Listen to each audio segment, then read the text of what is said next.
নমস্কার বন্ধুরা, Sunanda kitchen and blog চ্যানেলে আবার তোমাদের স্বাগত জানাই। আজকে আমি অসাধারণ স্বাদের একটা পাস্তা রেসিপি তোমাদের সঙ্গে শেয়ার করতে চলেছি। তো প্রথমে কিন্তু কড়াইতে আমি জল নিয়েছি পরিমাণ মতো। পাস্তা আজকে অনেকটা পরিমাণ পাস্তা রান্না করব, তো তার জন্য জলটা একটু বেশি নিয়েছি, যেহেতু পাস্তা একটু বেশিই দেবো তাই। তো জলের মধ্যে দিয়ে দিচ্ছি এখন সাদা তেল, যাতে পাস্তাগুলো একটার সঙ্গে আরেকটা জড়িয়ে জড়িয়ে না যায়। আর দিয়ে দেবো অল্প একটু লবণ। তো বন্ধুরা, আগেও কিন্তু আমি বিভিন্ন স্বাদের পাস্তা রেসিপি শেয়ার করেছি আমার চ্যানেলে। তোমরা যদি না দেখে থাকো অবশ্যই কিন্তু আমার চ্যানেলে গিয়ে দেখতে পারো। তো এদিকে দেখতেই পাচ্ছ পাস্তা কিন্তু আমি ঢেলে দিয়েছি। তো কড়াইটা একটু ছোট হয়ে গেছিলো, তার জন্য আমি একটা বড় গামলাতে কিন্তু পাস্তাটা সেদ্ধ হতে বসিয়ে দিয়েছি। আর পাস্তা সেদ্ধ কিন্তু হয়েও গেছে। তো আমি দেখিয়ে দিলাম একটা পাস্তা কি সুন্দর সেদ্ধ হয়ে গেছে। এখন আমি এটা কিন্তু ঢেলে নেব। তো ঢেলে নিয়ে ঠান্ডা জলে কিন্তু ধুয়ে নেব। আর এদিকে দেখতেই পাচ্ছ কড়াইতে কিন্তু আবারও তেল গরম হতে বসিয়ে দিয়েছি। প্রথমে দিয়ে দেবো পেঁয়াজ কুচি। পেঁয়াজটা একটু ছোট ছোট করে কুচি করতে হবে। তো বন্ধুরা, অনেকেই কিন্তু আমার ভিডিও দেখছো কিন্তু সাবস্ক্রাইব করছো না। তোমরা প্লিজ সাবস্ক্রাইব করে দাও আমার চ্যানেলটা, যাতে আমি আরও সুন্দর সুন্দর ভিডিও তোমাদের কাছে দেখাতে পারি। আর দিয়ে দেবো রসুন কুচি।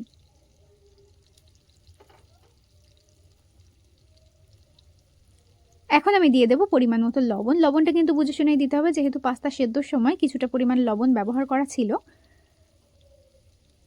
আর দিয়ে দেবো টমেটো কুচি।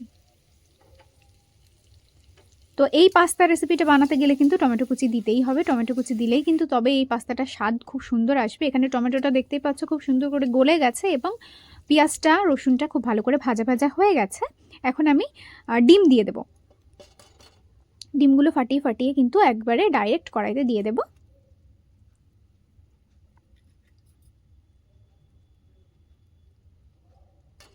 আমি টোটাল 4টে ডিম নিয়েছি, যেহেতু আমার পাস্তার পরিমাণটাও অনেকটা, তাই আমি 4টে ডিম দেব।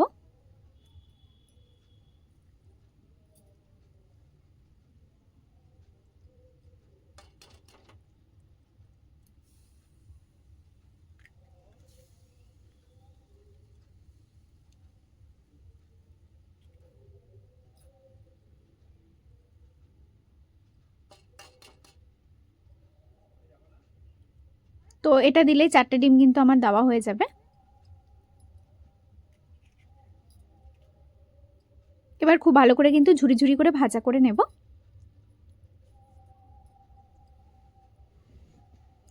অল্প একটু লবণ দিয়ে দিচ্ছি ডিমের উপর।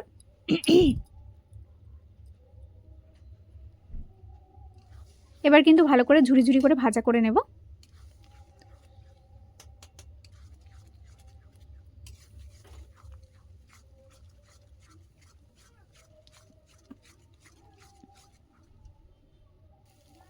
তো এদিকে দেখতেই পাচ্ছ ডিম কিন্তু খুব ভালো করে ভাজা হয়ে গেছে, সাথে পেঁয়াজ রসুন আর টমেটো। এবার কিন্তু দিয়ে দেবো এর মধ্যে পাস্তাগুলো, সেদ্ধ করে রাখা পাস্তা।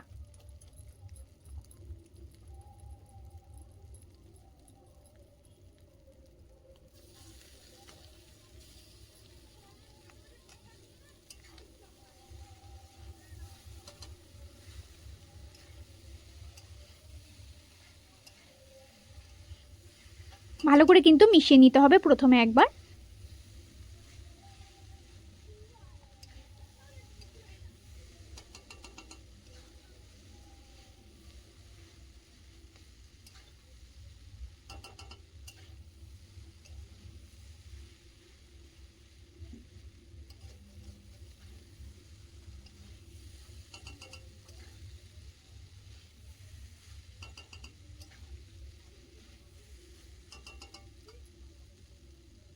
এবার আমি কিন্তু সস দিয়ে দেব সমস্ত রকম। সবার প্রথমে দিয়ে দেব ভিনিগার। ধরে নাও 2 ঢাকনি মতো দিয়েছি। এবার দিয়ে দেব সয়া সস। সয়া সসও ধরে নাও 2 ঢাকনি মতোই দিয়ে দেব।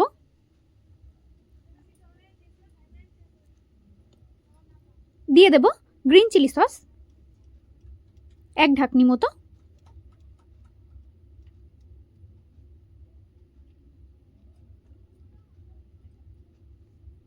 এবার দিয়ে দেব রেড চিলি সস 2 ঢাকনি।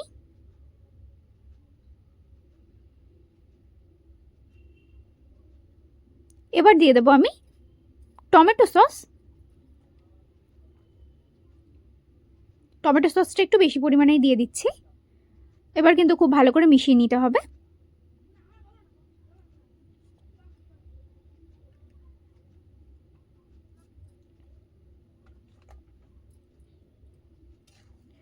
তো বন্ধুরা, আমার আজকের এই ভিডিওটা তোমাদের যদি ভালো লেগে থাকে অবশ্যই কিন্তু একটা লাইক করে ভিডিওটি সবার সাথে শেয়ার করে দিও। আর যারা যারা এখনো পর্যন্ত আমার চ্যানেলটা সাবস্ক্রাইব করে নাওনি তারা কিন্তু অবশ্যই সাবস্ক্রাইব করে আমার পাশে থেকো। তো বন্ধুরা, আজকের মতো টাটা।